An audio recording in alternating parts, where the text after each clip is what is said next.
3 de las 4 rutas compostelanas que cruzaban Europa confluían en el paso pirenaico de Roncesvalles. Probablemente su Colegiata Hospital sea uno de los puntos más famosos de la ruta, en el que se mezclan la tradición jacobea y la carolingia.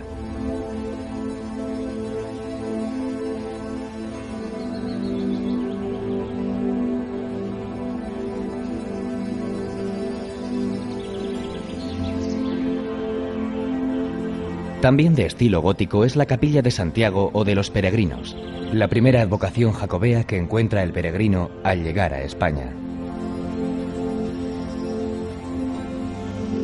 Junto a ella está la Capilla de Sancti Spiritus o Silo de Carlomagno, donde cuentan que están enterrados los héroes de la batalla de Roncesvalles. Desde Roncesvalles, el camino desciende entre alledos y robledales en dirección a Pamplona, para seguir hasta Puente la Reina, donde se une con el ramal aragonés en un único trazado.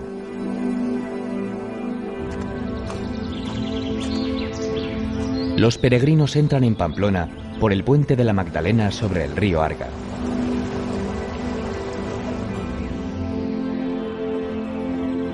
Pamplona, la antigua Pompaelo romana, creció en torno a las necesidades del camino.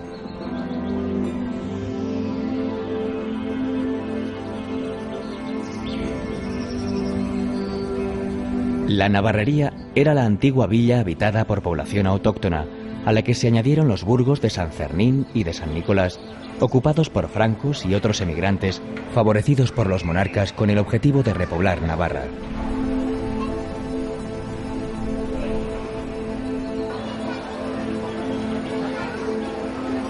Escondida tras una gran fachada neoclásica, se encuentra la catedral gótica de 3 naves y girola.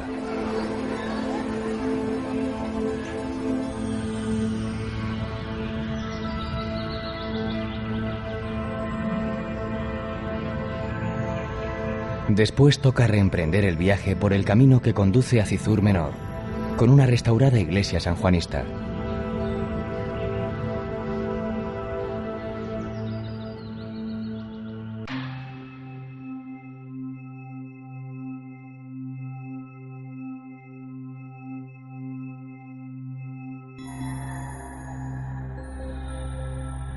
Desde lo alto de Somport, las montañas adquieren otra dimensión. Hasta aquí llegaba una de las 4 vías jacobeas que cruzaban Europa. Y es aquí, en el Summus Portus de los romanos, el actual Somport, donde el peregrino moderno empieza su andadura hacia Compostela por el camino aragonés.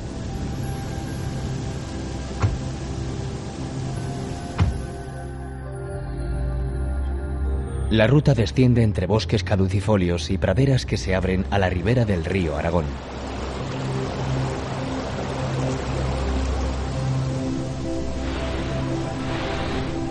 Pasa por las pistas de esquí de Candanchú.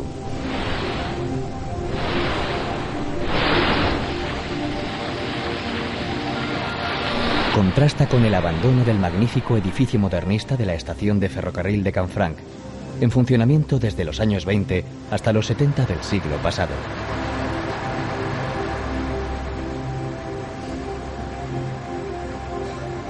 Más adelante, los restos de varias fortificaciones muestran la importancia que tuvo este paso. Son el Col de los Ladrones y la Torre de Fusileros, encargadas de impedir el contrabando por la frontera.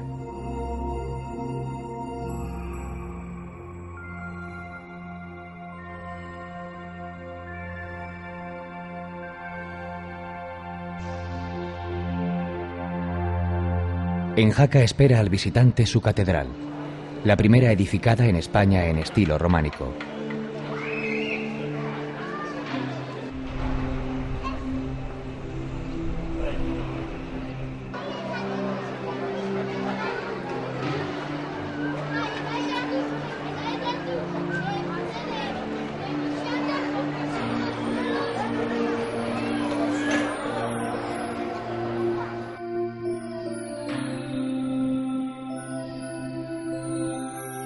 Jaca fue siempre una ciudad fortificada.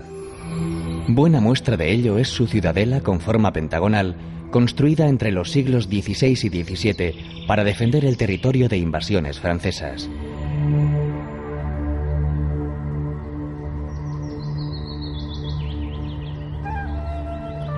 Otro testigo de la ruta jacobea por la ciudad es el puente medieval de San Miguel, con un gran arco estilizado que se alza sobre el río Aragón.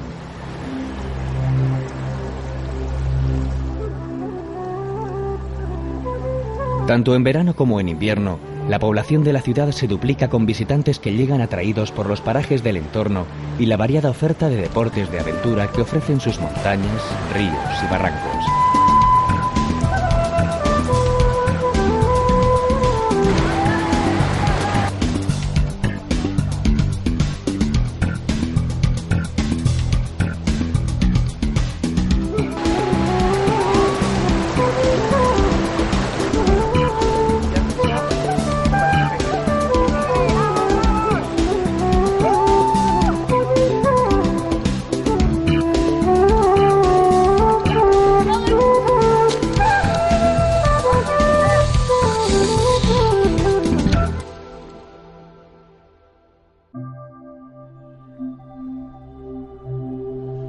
Literalmente incrustado en la piedra, el monasterio de San Juan de la Peña no forma parte propiamente dicho del Camino de Santiago. Pero sin lugar a dudas, el viajero agradecerá tomar el breve desvío que desde Jaca conduce hasta uno de los más bellos monumentos románicos.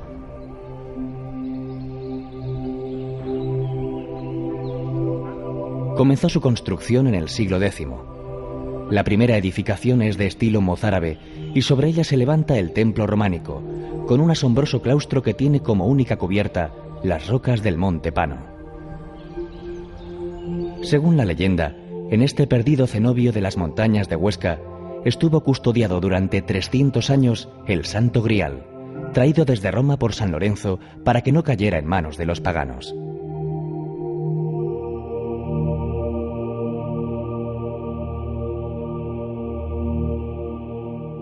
Enclave jacobeo es sin duda Sangüesa, ya en territorio navarro.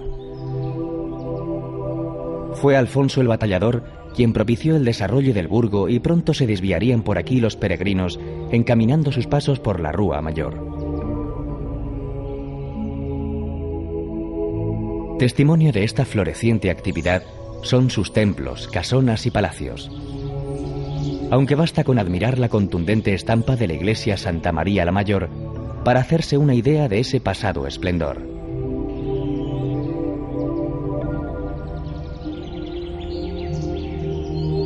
La composición de su portada representa el juicio final, presidido por Cristo Majestad, acompañado de San Miguel, pesador de almas.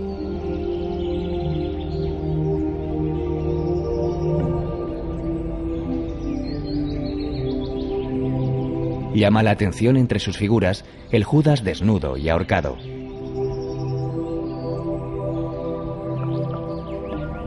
A escasa distancia de Sangüesa se encuentra el enorme conjunto que forma el monasterio de Leire. Este cenobio benedictino estuvo siempre muy vinculado al reino de Navarra y en particular a uno de los principales promotores de las peregrinaciones a Compostela. El rey Sancho el Mayor fue quien, en el siglo X, desplazó la ruta jacobea de su primitivo itinerario por la costa, abriendo un nuevo trazado más meridional, con el objetivo de repoblar los territorios conquistados a los musulmanes que dominaban la península. La nueva senda terminaría por conocerse como Camino Francés y se convertiría en el más transitado.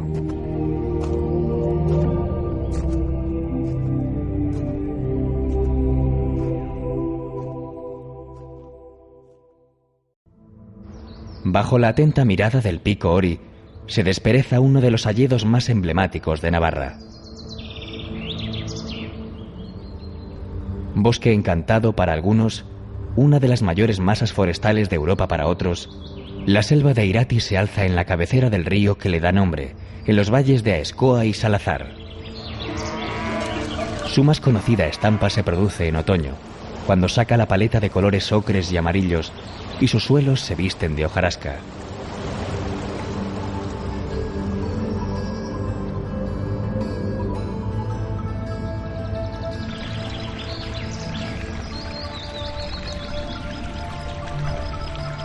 Entre el tupido bosque se perfilan sendas por las que practicar el senderismo o pasear en bicicleta admirando el entorno.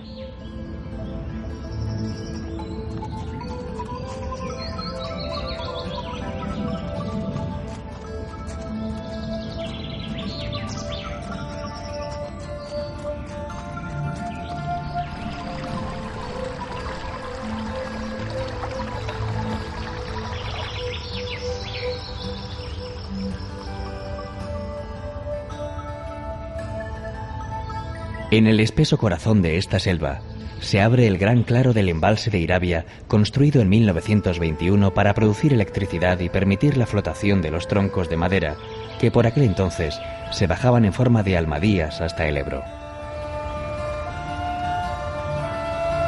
Aquí y allá sobreviven restos de construcciones que permiten adivinar retazos de su pasado. Al oeste del embalse se encuentra la silueta semiderruida de la fábrica de armas de Orbaiceta, erigida en el siglo XVIII para abastecer al cuerpo de artillería de Carlos III.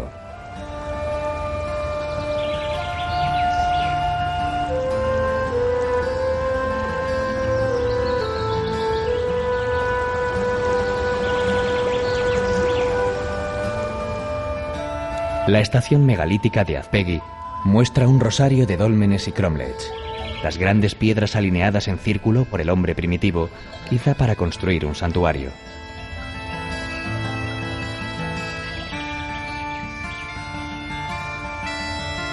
Hacia el sur se abren dos parajes de singular belleza. La foz de Arbayún, tallada por el río Salazar, muestra sus imponentes paredes que alcanzan en algunos puntos hasta los 300 metros de altura.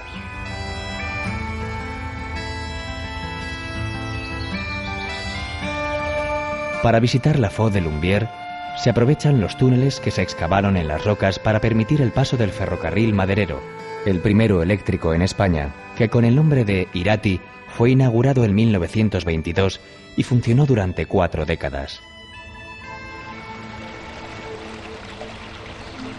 Nuevamente, el río Irati es el protagonista.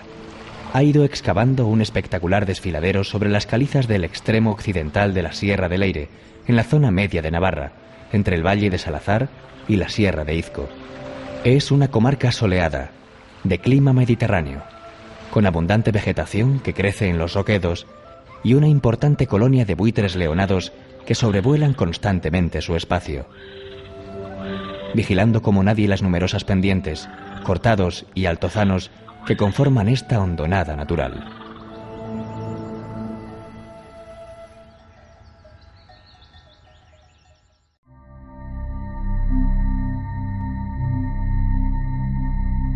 En Puente la Reina se unen los dos caminos, el de Somport y el de Roncesvalles, para formar uno solo hasta Compostela. Da la bienvenida al caminante la bóveda de crucería que une el antiguo hospital y la iglesia del Crucifijo, fundada por los templarios.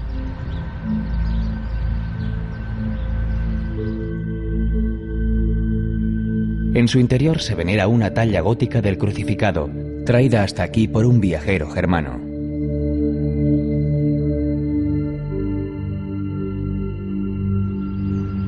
La ruta se adentra en la calle Mayor o de los Romeros. Al final de la calle aguarda el puente de los peregrinos, que le da nombre a la localidad, aunque no se sabe bien cuál fue la reina a la que se atribuye su construcción en el siglo XI. Lo cierto es que forma un conjunto de singular belleza, y sus 6 arcos sobre el río Arga son un ejemplo de la ingeniería medieval. En medio del campo, no lejos de Puente la Reina, está el templo románico de Santa María de Eunate, considerada la joya arquitectónica del Camino de Santiago.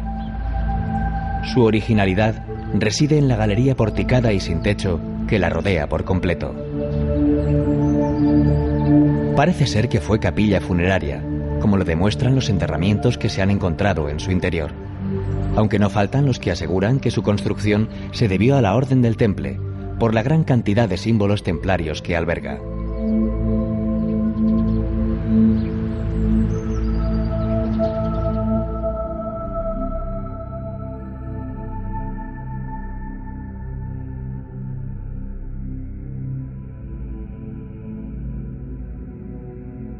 Estella es fértil en buen pan y vino óptimo, y en carne y pescado, dice el Códice Calixtino de Aymeric Picot. Y así continúa siendo esta localidad fundada por Sancho Ramírez en el emplazamiento de la antigua Lizarra.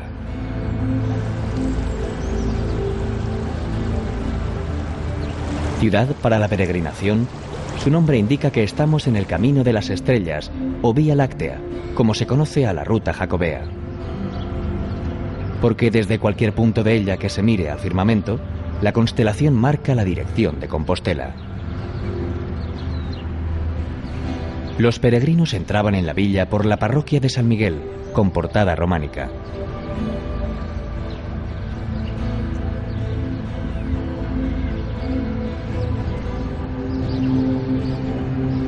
De sus muchos monumentos, destaca la iglesia de San Pedro de la Rúa, emplazada al pie de la Peña de los Castillos.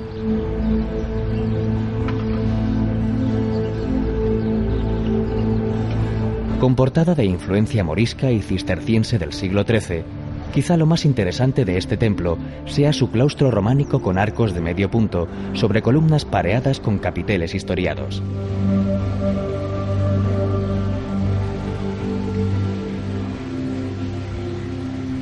Aquí está enterrado un peregrino ilustre, el obispo de la ciudad griega de Patras, que llevaba una gran reliquia de San Andrés para ofrendarla al apóstol.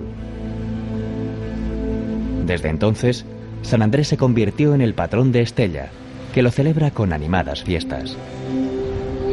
Los viajeros abandonan la localidad por la Puerta de Castilla y la iglesia de Rocamador, con su ábside románico. A solo 2 kilómetros de Estella se encuentra el monasterio de Irache, en el que se mezclan construcciones románicas, barrocas y renacentistas. Junto a este cenobio benedictino, fundó don García el de Nájera hacia el 1052 uno de los hospitales de peregrinos más antiguos, y fue sede en el siglo XVI de la primera Universidad de Navarra. El pasado de Nájera se resume en el monasterio de Santa María la Real. Fue levantado a mediados del siglo XI por el rey don García, en la boca de una cueva considerada milagrosa. El actual templo gótico es del siglo XV, aunque en su interior se mezclan también los estilos románico y renacentista. Destaca la sillería del coro, donde se esconden figuras con bordón y veneras. Su panteón real alberga una treintena de sepulcros de los reyes e infantes de la dinastía najerense. Cada uno es una obra de arte, aunque destaca entre todos el sarcófago románico de Doña Blanca de Navarra, biznieta del Cid Campeador.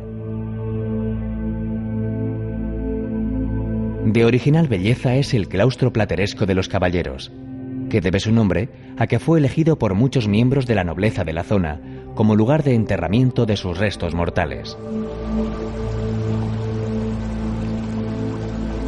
Cada mes de julio, la historia de Nájera cobra vida en las representaciones teatrales de las crónicas najerenses, en la plaza de Santa María la Real. Un ingenioso repaso por los acontecimientos más importantes de esta ciudad, que fuera sede de la corte del viejo reino de Navarra, antes de su incorporación a Castilla.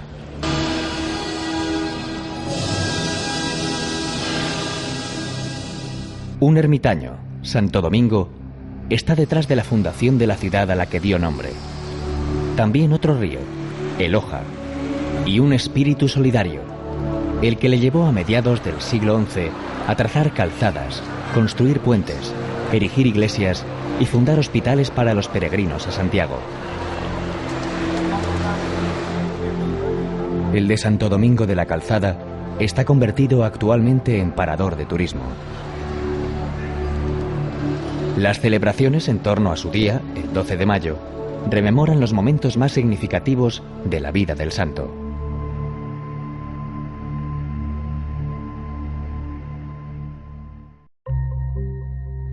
El Camino de Santiago del Norte entra en España por el vado fronterizo del río Bidasoa.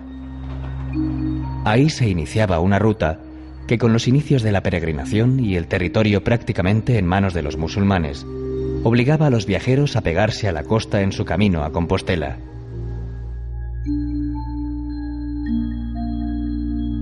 Otra variante, igualmente transitada, atravesaba las tierras vascas para ganar la llanada alavesa e incorporarse al camino francés. El camino del interior continúa en Oyarzun, donde destaca la iglesia gótica de San Esteban, que alberga un retablo del siglo XVII, obra de Juan de Huici. Sus alrededores están poblados de numerosos monumentos megalíticos en forma de cromlech, que corresponden a la Edad del Hierro.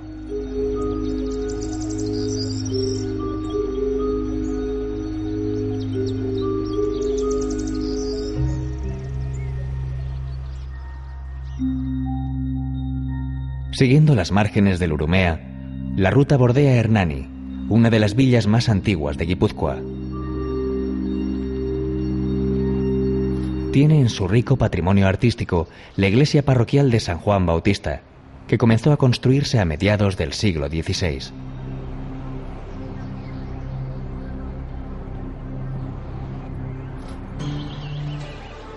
En las inmediaciones se encuentra el Museo Chillida Leku, con cerca de 40 piezas escultóricas de grandes dimensiones, distribuidas entre los verdes prados que conforman, como lo quiso su autor, un museo al aire libre.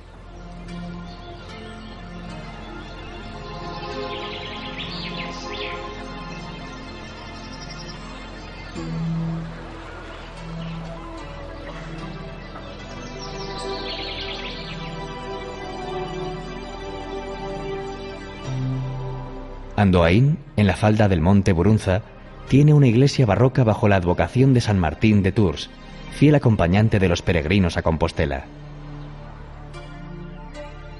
El nombre de Tolosa está asociado al de la alubia roja, que acompañada de morcilla y tocino se convierte en un refinado placer. Otra especialidad con la que se identifica a la población es la repostería, con las típicas tejas que, acompañadas de buen chocolate, restituyen las fuerzas del peregrino más agotado. Y para demostrarlo, ahí está su museo del chocolate con todo tipo de delicias a la vista.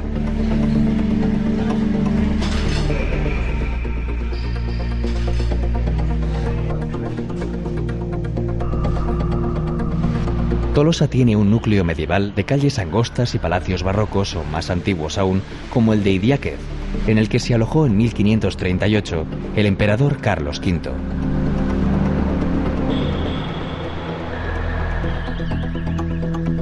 De Beasaín deben ser las morcillas que acompañan a las alubias de Tolosa. Tal es su fama. Idiazábal presta su nombre al renombrado queso, al tiempo que ofrece la oportunidad al caminante de acceder a la producción artesanal de los pastores y probar la cuajada más natural.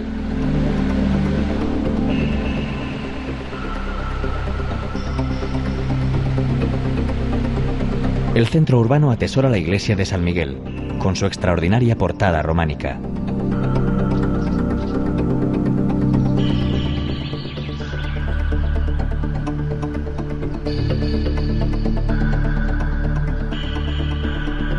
Sobre la pequeña aldea de Gasteiz se fundó la villa de Vitoria y recibió el fuero de manos de Sancho el Sabio en el año 1181. Durante 2 siglos perteneció al reino de Navarra hasta que fue conquistada en el 1200 por Alfonso VIII, que engrandeció la ciudad.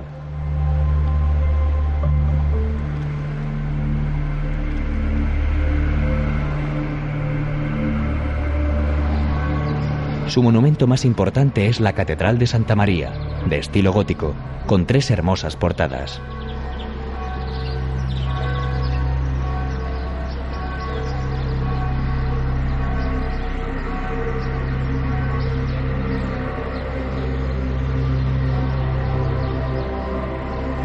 Son muchos los templos que evocan el camino de Santiago en la capital alavesa, como la iglesia de San Pedro y la de San Miguel.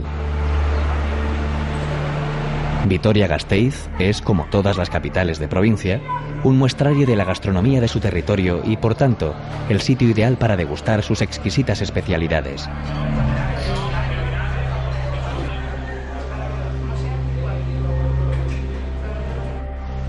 La Puebla de Arganzón, Armiñón, son otros hitos de la ruta antes de entrar en Zambrana, ubicada entre campos de cereal y viñedo. Y por fin, Salinillas de Buradón, que aún conserva parte de sus murallas y puertas que le dieron relevancia como punto estratégico en las guerras entre castellanos y navarros.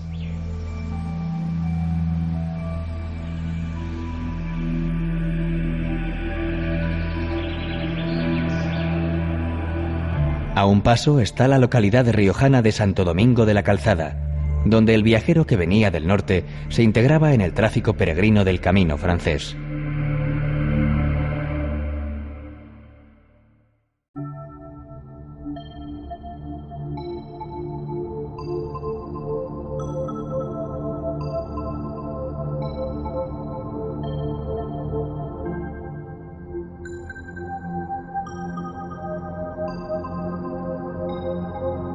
El gótico, el arte que se eleva hacia el cielo y que llegó procedente de Francia, dejó en la ruta compostelana el magnífico ejemplo de la Catedral de Burgos.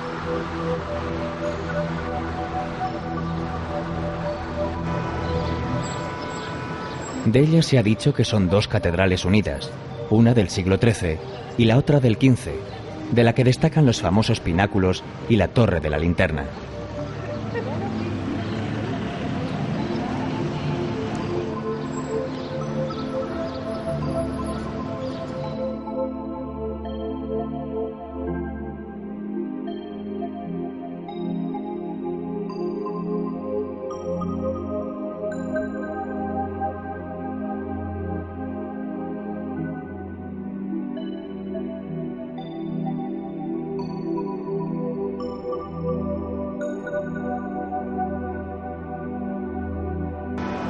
La iglesia de San Lesmes guarda el sepulcro de este monje de origen francés, gran protector de los peregrinos y elevado a patrono de la ciudad en el siglo XVI.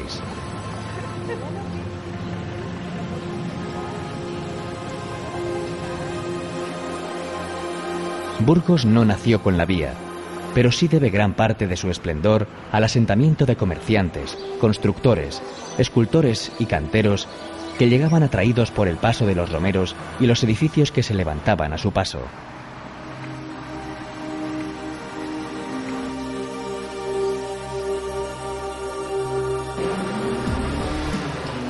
La población actual es heredera de esa vitalidad, que se puede palpar en las estrechas calles del casco antiguo. Comercios, bares y restaurantes ofrecen sus típicas morcillas y guisos, como la olla podrida o los sabrosos asados que rememoran la hospitalidad de la que se hacía gala en los tiempos medievales.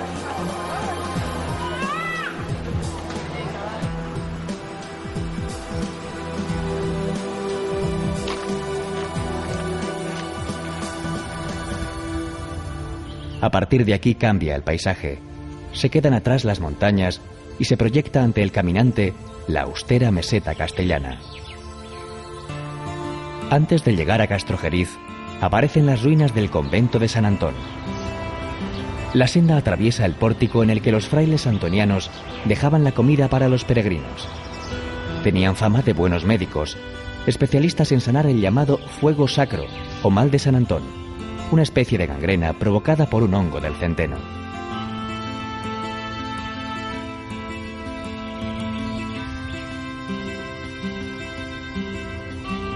A la sombra de su famoso castillo en ruinas se extiende la villa de Castrojeriz.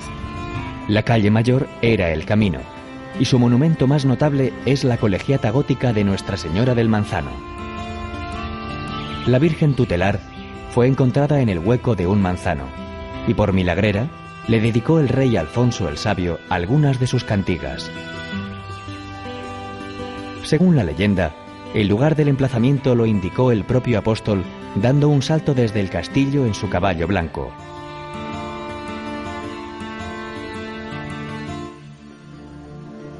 En tierras del Canal de Castilla, Fromista guarda uno de los mejores ejemplos del románico jacobeo. La fama le pertenece a la iglesia de San Martín, que se alza exenta en medio de una plaza para dejarse contemplar a gusto desde cualquier ángulo. Son inconfundibles de su fisonomía el cimborrio octogonal y los canecillos esculpidos que adornan los aleros del tejado. Su construcción se debió, como tantos otros edificios, al empuje de la dinastía navarra, que junto con los reyes de Asturias y León contribuyeron a promocionar la ruta erigiendo los primeros puentes y templos que jalonan el camino para convertirlo en la vía de comunicación más sólida entre Europa y la península.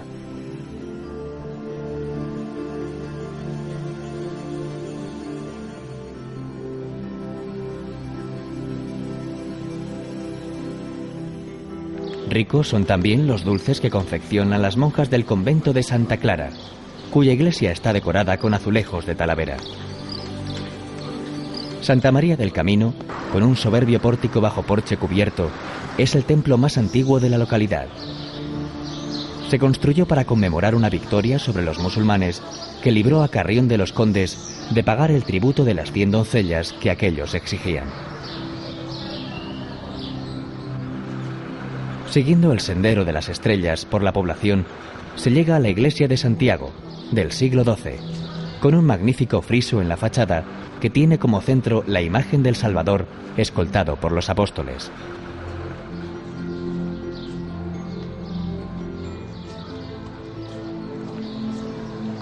El camino sale de la localidad por el monasterio de San Zoilo, convertido en hospedería de lujo, y se interna por los páramos palentinos, donde todavía se pueden encontrar trozos de la calzada original por la que durante siglos transitaron miles de peregrinos ataviados con bordón, calabaza, escarcela y rosario.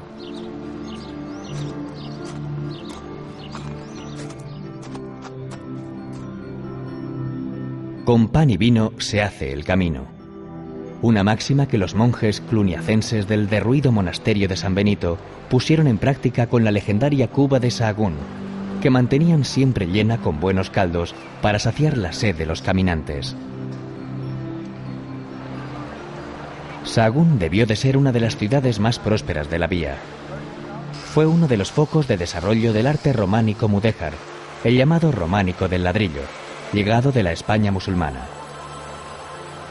Ejemplos de este estilo son las iglesias de San Tirso y de San Lorenzo, con originales torres y profusamente decoradas con arcos ciegos, recuadros y frisos.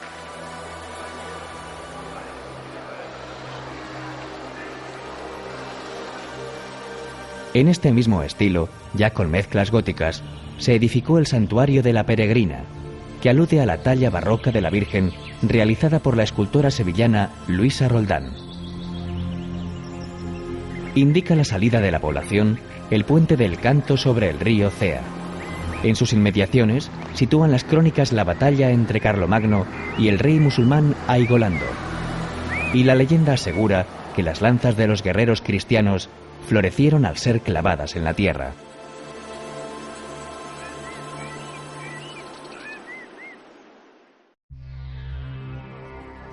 Proveniente de la ría del Nervión, el camino de Santiago del Norte penetraba en Cantabria por Castrourdiales. Como ocurría con otras villas de la costa, también llegaban a su puerto peregrinos procedentes del norte de Europa. El inicio de la ruta era la iglesia gótica de la Asunción. Y junto al templo, el castillo faro que la defiende del mar.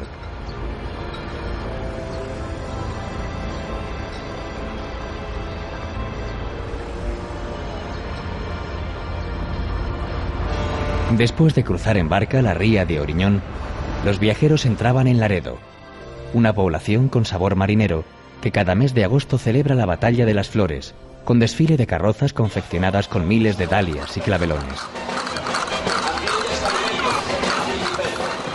Colaboran Cafetería Zurich, Cafetería Berna y Salón del Dona. El fantasma de la ópera. De Javier Oruña y Tejido Mi Casita. Sirenas de Planeta Pizza, Versalles, de Saúl Oruña y Frutería Artesano, Acuario de vulcanizados y neumáticos Mariquina y Fábula Medieval.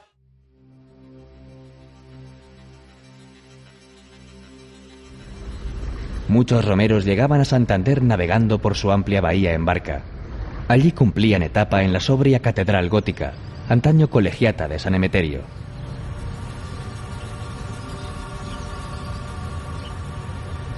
La capital cántabra prosperó gracias al comercio de las lanas que mantenía con Flandes, por el privilegio de ser una de las 4 villas de la Corona de Castilla.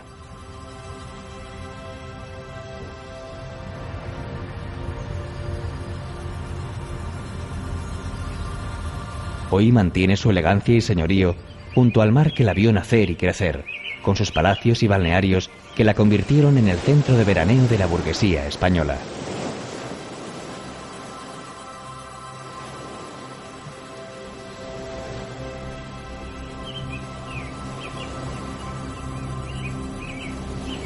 El camino de la costa continúa en Suances, uno de los mejores lugares del Cantábrico para practicar el surf.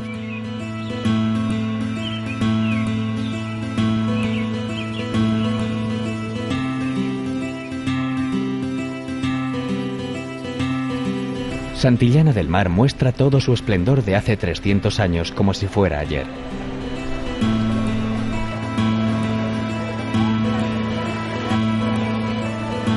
Toda la villa es un museo de arquitectura con sus palacios barrocos y casonas solariegas que tienen su máxima expresión en la plaza de Ramón Pelayo. Allí se alzan, retando al tiempo, las torres del Merino y de Don Borja, el ayuntamiento y la antigua cárcel.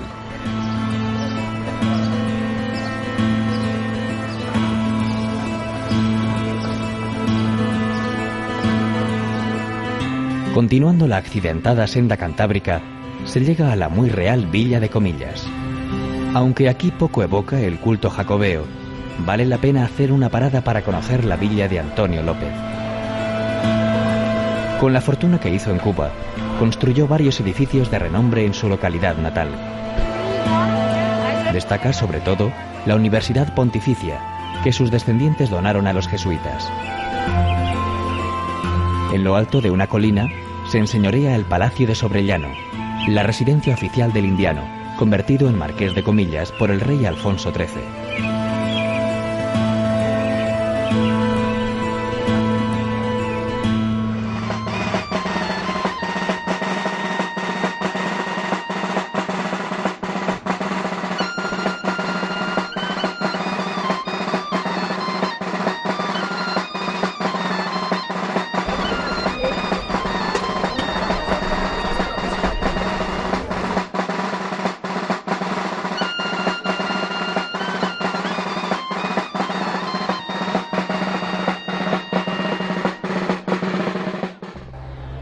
Otro edificio singular es El Capricho, construido por Gaudí por encargo de un pariente del rico vecino.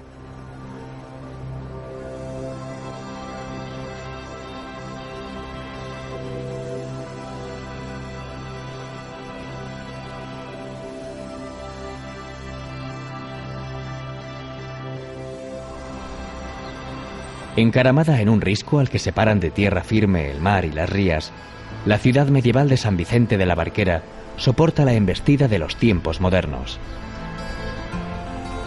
Los viajeros descansaban en el hospital que había en la población desde antaño y salían de la villa por la puerta de los peregrinos, camino de Unquera.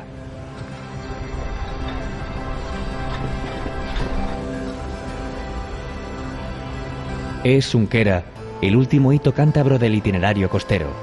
Desde aquí el romero cruzaba la ría de Tina Mayor y continuaba la vía jacobea en Asturias.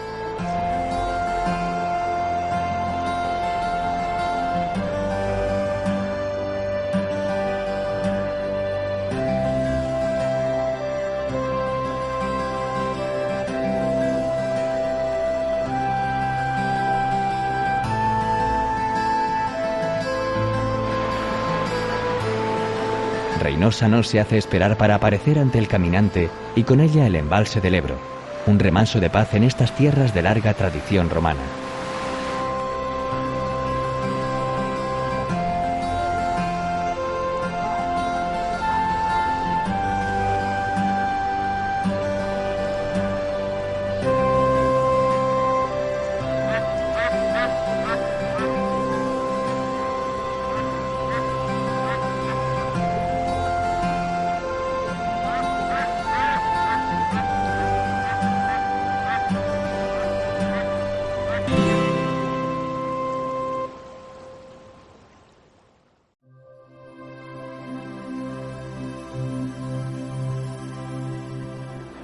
Nació en el siglo XIII con la vocación de ser la mayor catedral de la época en la real y cortesana ciudad de León.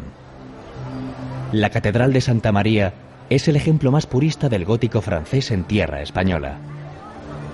Conocida como la Pulcra Leonina, es toda una lección de armonía entre contrafuertes, arbotantes y ventanales propios de este estilo.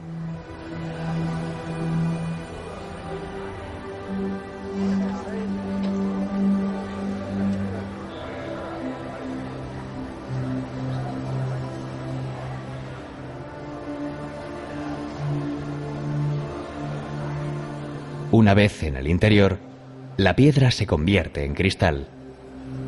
Son famosos sus 1800 metros de vidrieras que transmiten una variedad de luces y colores para iluminar cada tesoro catedralicio con el misterio y la solemnidad que le corresponde. Entre ellos, una capilla dedicada al apóstol. Si la catedral es el monumento más completo del gótico, la Real Basílica de San Isidoro lo es del románico. Fue mandada a construir por Fernando I en el siglo XI para albergar los restos del arzobispo de Sevilla, que fueron rescatados de los musulmanes.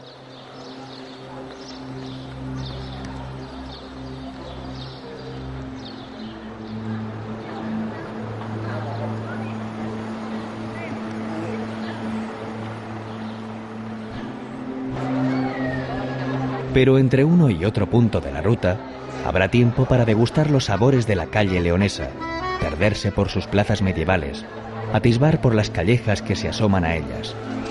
Si es miércoles o sábado, la cita es en la Plaza Mayor, en la que pervive la costumbre medieval de celebrar mercados al aire libre y donde convergen los productos de toda la región. En cambio, al atardecer, el bullicio se traslada al bien llamado barrio húmedo, donde se dan cita los aficionados al chateo que escoltan la noche hasta el amanecer.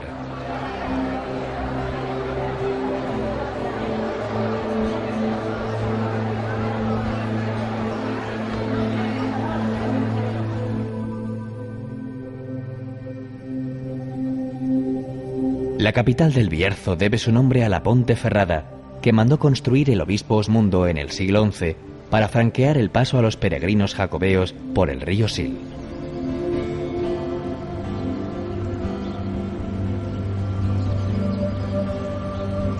Para proteger el paso y la villa, se levantó un siglo después el formidable castillo convento de los templarios.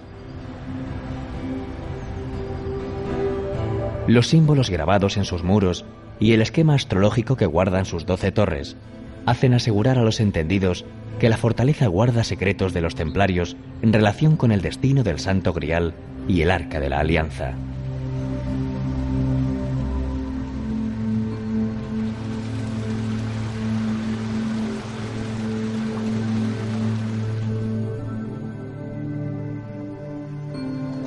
En la confluencia de los ríos Burbia y Valcarce nació Villafranca del Bierzo, como su nombre indica, colonizada por francos.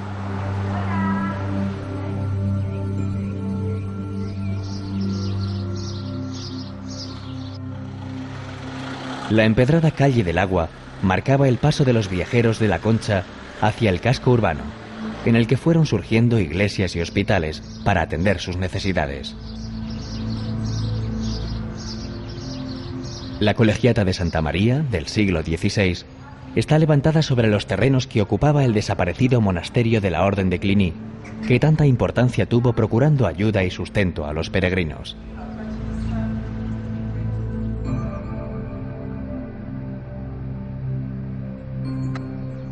Cebreiro es la puerta de entrada a Galicia.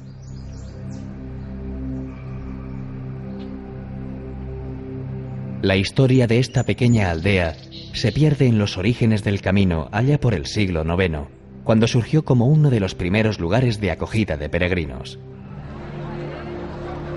La aldea conserva un conjunto de pallozas. Son las primitivas viviendas de origen celta, con muros de mampostería cubiertos con paja trenzada, que se han convertido hoy en hospedería.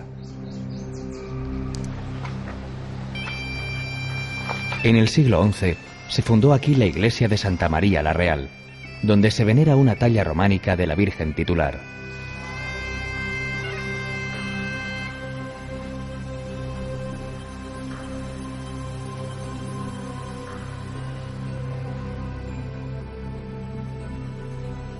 Desde Ocebreiro prosigue la ruta de Santiago.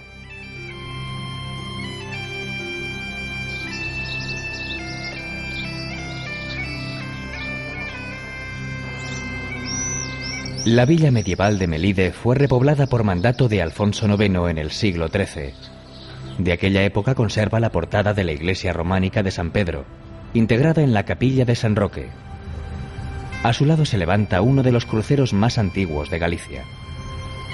Desde aquí, los peregrinos de antaño y los actuales apuran el paso. Cerca está el Monte del Gozo, desde donde se contempla por vez primera la ciudad de Santiago.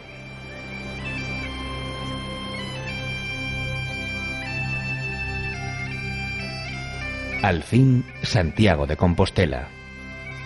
La ciudad que custodia los restos mortales del apóstol desde que en el remoto año 813, un pastor de nombre Pelayo descubriera el sepulcro que se convirtió en el baluarte de la cristiandad. Es la meta, el final de los esfuerzos, cuando las emociones se escapan y los sentimientos se desbordan. A la ciudad se entra por la puerta del camino, y con ello, el peregrino se sumerge de lleno en la leyenda de Santiago el Mayor, uno de los apóstoles de Jesucristo, muerto en Jerusalén. El itinerario de acceso a la catedral no ha variado en 9 siglos. La primera fachada que presenta el templo es la que preside la plaza de la Azabachería, en donde esperaban los mercaderes a los romeros con sus cargamentos de calabazas y vieiras.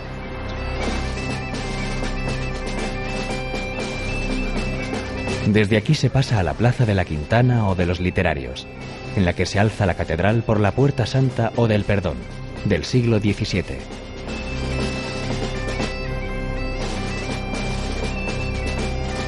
Si no es Año Santo, la entrada estará tapiada, y hay que seguir desde la Vía Sacra a la Plaza de la Inmaculada para pasar por el Arco del Obispo y acceder a la Plaza del Obradoiro.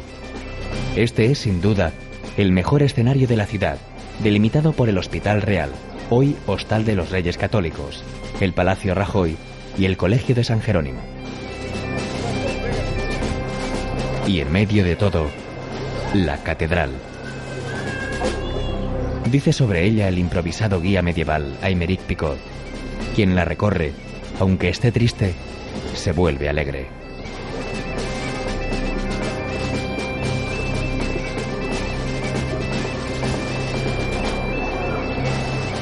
Subiendo las escalinatas, se llega al Pórtico de la Gloria, obra cimera del arte medieval compuesta por el maestro Mateo en el siglo XII.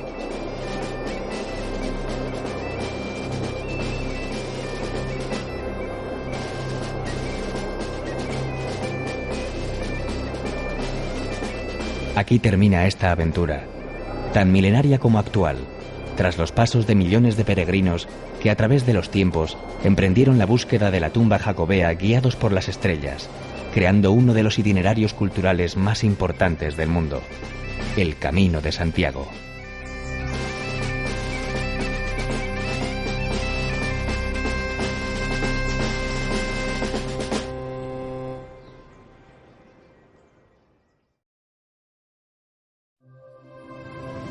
El camino acaba, y todavía un último desafío espera al peregrino: la ruta de Finisterre, la única vía jacobea que empieza en Compostela.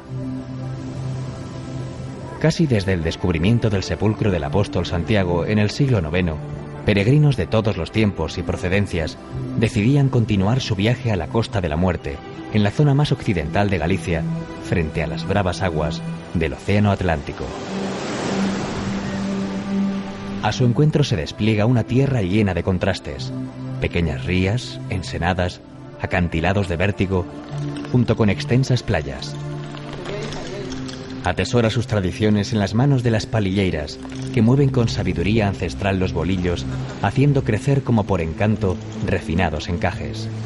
Y conserva la memoria de ese milenario contubernio con el mar en los secaderos de Congrio del puerto de Muxía. La Costa de la Muerte era para los antiguos el final del mundo conocido. Una tierra cargada de leyendas y ritos paganos que los romanos bautizaron como el Finisterre, cuando contemplaron aterrorizados la desaparición del sol entre las aguas.